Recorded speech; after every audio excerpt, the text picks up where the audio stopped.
ദൈവനാമത്തിന് മഹത്വം ഉണ്ടാകട്ടെ. ഇന്ന് നാം ചിന്തിക്കാൻ പോകുന്നത് ലൂക്കോസിൻ്റെ സുവിശേഷം 5-ാം അധ്യായം അതിൻ്റെ 39-ാം തിരുവചനത്തിൽ, പിന്നെ ചിലർ പഴയ വീഞ്ഞ് കുടിച്ചിട്ട് പുതിയത് ഉടനെ ആഗ്രഹിക്കുന്നില്ല, പഴയത് നല്ലതെന്ന് പറയും എന്നുള്ളതിൻ്റെ അർത്ഥം, അതിൻ്റെ കാരണം എന്താണ്? ലൂക്കോസിൻ്റെ സുവിശേഷം 5-ാം അധ്യായം 37 മുതലുള്ള വാക്യങ്ങൾ നാം പരിശോധിക്കുമ്പോഴാണ് ഈ വാക്യത്തിൻ്റെ അർത്ഥം നമുക്ക് ഗ്രഹിക്കാൻ കഴിയുന്നത്. ആരും പുതിയ വീഞ്ഞ് പഴയ തുരുത്തിയിൽ പകരാറില്ല. പകർന്നാൽ പുതുവീഞ്ഞ് തുരുത്തിയെ പൊളിച്ച് ഒഴുകിപ്പോകും, തുരുത്തിയും നശിച്ചു പോകും. പുതുവീഞ്ഞ് പുതിയ തുരുത്തിയിൽ അത്രേ പകർന്നു വയ്ക്കേണ്ടത്. പിന്നെ പഴയത് കുടിച്ചിട്ട് ആരും പുതിയത് ഉടനെ ആഗ്രഹിക്കുന്നില്ല, പഴയത് ഏറെ നല്ലത് എന്ന് പറയും. അപ്പോൾ പഴയത് ഏറെ നല്ലതെന്ന് പറയുവാനുള്ള കാരണം എന്താണ് എന്ന് നാം ഇന്ന് ചിന്തിക്കാൻ പോവുകയാണ്. ഇവിടെ പരീശന്മാരുടെയും ന്യായശാസ്ത്രിമാരുടെയും ഉപദേശവും യേശുക്രിസ്തുവിൻ്റെ ഉപദേശവും തമ്മിലുള്ള വ്യത്യാസത്തെക്കുറിച്ചാണ് ഈ വാക്യങ്ങൾ കർത്താവ് പറയാനിടയായ സാഹചര്യം പരിശോധിക്കുമ്പോൾ നമുക്ക് മനസ്സിലാകുന്നത്. പഴയ നിയമത്തിൻ്റെ ഉപദേശം, ന്യായപ്രമാണത്തിൻ്റെ ഉപദേശം, അത് കേൾക്കുന്നവരെ ദൈവത്തിൻ്റെ ദാസന്മാരാക്കുവാനുള്ള ഉപദേശമാണ്. എന്നാൽ യേശുക്രിസ്തുവിൻ്റെ ഉപദേശം, മണവാളനാകുന്ന യേശുക്രിസ്തുവിൻ്റെ ഉപദേശം നമ്മെ മണവാളനോടൊപ്പം താമസിക്കുന്ന ദൈവപുത്രന്മാരാക്കുവാനുള്ളതാണ്. രണ്ട് ഉപദേശങ്ങളെക്കുറിച്ചാണ് ഇവിടെ പറയുന്നത്. പുതിയ വീഞ്ഞ് എന്ന് പറയുന്നത് പുതിയ നിയമ ഉപദേശമാണ്. അത് യേശുക്രിസ്തുവിനെ പോലെ ദൈവപുത്രന്മാരാക്കുവാൻ ഉതകുന്ന ഉപദേശമാണ് പുതിയ വീഞ്ഞ് എന്ന് പറയുന്നത്. ഹല്ലേലൂയ. പുതിയ തുരുത്തി എന്ന് പറയുന്നത് യേശുക്രിസ്തുവിൻ്റെ ഉപദേശം സ്വീകരിക്കുവാൻ, അത് ഗ്രഹിക്കുവാൻ പര്യാപ്തമായ പുതിയ സൃഷ്ടിയെയാണ് പുതിയ തുരുത്തി എന്ന് പറയുന്നത്. എഫേസ്യ ലേഖനം 4:24 പറയുന്നത് പോലെ, സത്യത്തിൻ്റെ ഫലമായി, ക്രിസ്തുവിൻ്റെ വചനമാകുന്ന സത്യത്തിൻ്റെ ഫലമായി, ദൈവാനുരൂപമായി, ദൈവത്തിൻ്റെ നീതിയിലും വിശുദ്ധിയിലും ദൈവാനുരൂപമായി സൃഷ്ടിക്കപ്പെട്ട പുതിയ സൃഷ്ടി, പുതിയ മനുഷ്യൻ, അവരാണ് പുതിയ തുരുത്തി. ഇവിടെ പറയുന്നത് പുതിയ വീഞ്ഞ്, പുതിയ നിയമ ഉപദേശം, യേശുക്രിസ്തുവിനെ പോലെ നമ്മെ ആക്കുവാനുള്ള ഉപദേശം, ദൈവപുത്രന്മാരാക്കുവാനുള്ള ഉപദേശം, അത് പുതിയ തുരുത്തിയിൽ മാത്രമേ പകർന്നു വയ്ക്കുവാൻ കഴിയുകയുള്ളൂ. അപ്പോൾ പുതിയ വീഞ്ഞ്, പുതിയ നിയമോപദേശം പഴയ തുരുത്തിയിൽ പകരുവാൻ സാധ്യമല്ല എന്നാണ് പറയുന്നത്. പഴയ തുരുത്തി എന്ന് പറഞ്ഞാൽ വീണ്ടും ജനനം പ്രാപിക്കാത്ത അവസ്ഥ, അതാണ് പഴയ തുരുത്തി എന്ന് പറയുന്നത്. ഇതിനെക്കുറിച്ച് നമുക്ക് ഗ്രഹിക്കുവാൻ കൊരിന്ത്യർക്ക് എഴുതിയ 1-ാം ലേഖനം അതിൻ്റെ 2-ാം അധ്യായം 14 മുതലുള്ള വാക്യങ്ങൾ നമുക്ക് ഇങ്ങനെ കാണുവാൻ കഴിയുന്നുണ്ട്. എന്നാൽ പ്രാകൃത മനുഷ്യൻ ദൈവാത്മാവിൻ്റെ ഉപദേശം കൈക്കൊള്ളുന്നില്ല. അപ്പോൾ വീണ്ടും ജനനം, കൃപയാൽ വിശ്വാസത്താൽ വീണ്ടും ജനനം ലഭിച്ചവർക്ക് മാത്രമേ പുതിയ ഉപദേശം, പുതിയ നിയമ ഉപദേശം ഗ്രഹിക്കുവാൻ കഴിയുകയുള്ളൂ. പ്രാകൃത മനുഷ്യൻ എന്ന് പറഞ്ഞാൽ വീണ്ടും ജനനം ലഭിക്കാത്ത പഴയ മനുഷ്യൻ. പ്രാകൃത മനുഷ്യന് ദൈവാത്മാവിൻ്റെ ഉപദേശം കൈക്കൊള്ളുവാൻ കഴിയുന്നില്ല. അത് അവന് ഭോഷത്വമാകുന്നു. ആത്മീകമായി വിവേചിക്കേണ്ടതാകയാൽ അവന് അത് ഗ്രഹിക്കുവാൻ കഴിയുന്നില്ല. എന്നാൽ ആത്മീകനോ സകലത്തെയും ഗ്രഹിക്കുന്നു, വിവേചിക്കുന്നു. ദൈവത്തിന് സ്തോത്രം. അപ്പോൾ പ്രാകൃത മനുഷ്യൻ അല്ലെങ്കിൽ പഴയ മനുഷ്യൻ, അതാണ് പഴയ തുരുത്തി എന്ന് പറയുന്നത്. വീണ്ടും ജനനം ലഭിക്കാത്ത, യേശുക്രിസ്തുവിൻ്റെ ഉപദേശം കേട്ട് വീണ്ടും ജനനം പ്രാപിക്കാത്ത വ്യക്തികളാണ് പ്രാകൃത മനുഷ്യർ അഥവാ ജഡീക മനുഷ്യർ. അവർക്ക് ദൈവാത്മാവിൻ്റെ ഉപദേശം, പുതിയ വീഞ്ഞ് കൈക്കൊള്ളുവാൻ കഴിയാതെ വരുന്നു. അത് കൈക്കൊള്ളുവാൻ കഴിയാതെ വരുന്നു എന്ന് മാത്രമല്ല, അവരുടെ വിശ്വാസത്തിൻ്റെ കപ്പൽ തകർന്നു പോകുവാനും ഇടവരുന്നു. അതിനെയാണ് തുരുത്തി പൊളിഞ്ഞു പോകുന്നു എന്നതുകൊണ്ട് അർത്ഥമാക്കുന്നത്. ലൂക്കോസിന്റെ സുവിശേഷം 8-ാം അധ്യായത്തിന്റെ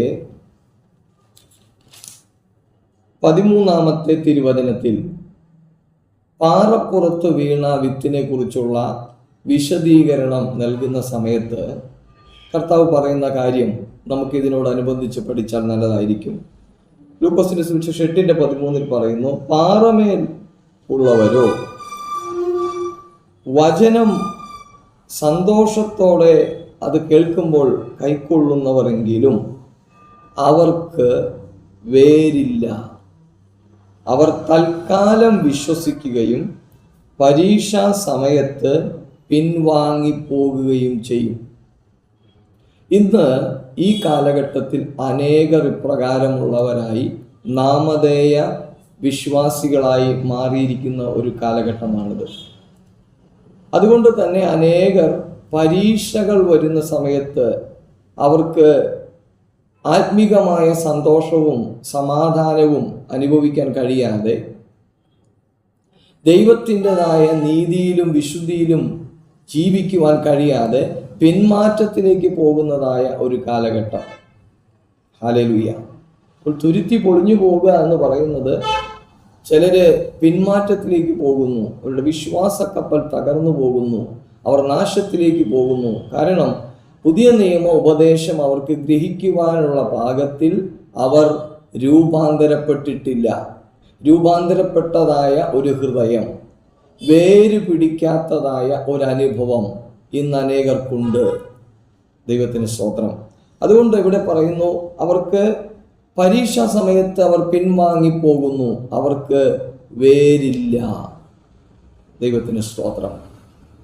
നമ്മുടെ വേര് ക്രിസ്തുവിൽ വേര് ഉറച്ചവരായിരിക്കണം, അഥവാ ദൈവരാജ്യത്തിൽ വേരുറച്ചവരായിരിക്കണം. ദൈവരാജ്യത്തിൽ നമ്മുടെ വേരുറയ്ക്കുന്നുവെങ്കിൽ ഈ മരുഭൂമി യാത്രയിൽ, പരീക്ഷാ കാലഘട്ടത്തിൽ നമ്മുടെ വേര് ദൈവരാജ്യത്തിൽ ഉറയ്ക്കുന്നെങ്കിൽ ദൈവരാജ്യത്തിലെ നീതിയും സമാധാനവും സന്തോഷത്താലും നമുക്ക് സകല പരീക്ഷകളെയും ജയിക്കാൻ കഴിയും. എന്നാൽ പലരും യേശുവിനെ സ്വീകരിക്കുന്നു, അല്ലെങ്കിൽ യേശുവിനെ വിശ്വസിക്കുന്നു.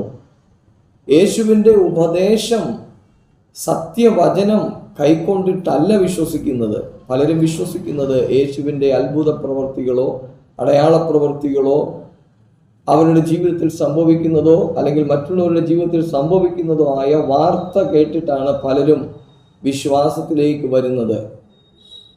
അപ്രകാരമുള്ള വിശ്വാസം അവരെ രക്ഷിക്കണമെന്നില്ല, അവർക്ക് വീണ്ടും ജനനം കൊടുക്കണമെന്നില്ല. ദൈവത്തിന് സ്തോത്രം. രക്ഷിക്കുന്നതായ വിശ്വാസം, റോമാലേഖനം 10:17 പറയുന്നു, വിശ്വാസം കേൾവിയാലും കേൾവി ക്രിസ്തുവിൻ്റെ വചനത്താൽ വരുന്നു. അപ്പോൾ ക്രിസ്തുവിൻ്റെ മായമില്ലാത്ത ദൈവപുത്രന്മാരാകാനുള്ള മായമില്ലാത്ത വചനം കേൾക്കുമ്പോഴാണ് രക്ഷയ്ക്കായിട്ടുള്ള വിശ്വാസം ഒരുവൻ്റെ മേലുള്ളതാകുന്നത്. എന്നാൽ ഇന്ന് പലരും പിന്മാറിപ്പോകാനുള്ളതായ പ്രധാന കാരണം അവർക്ക് വേരില്ല എന്നുള്ളതാണ്.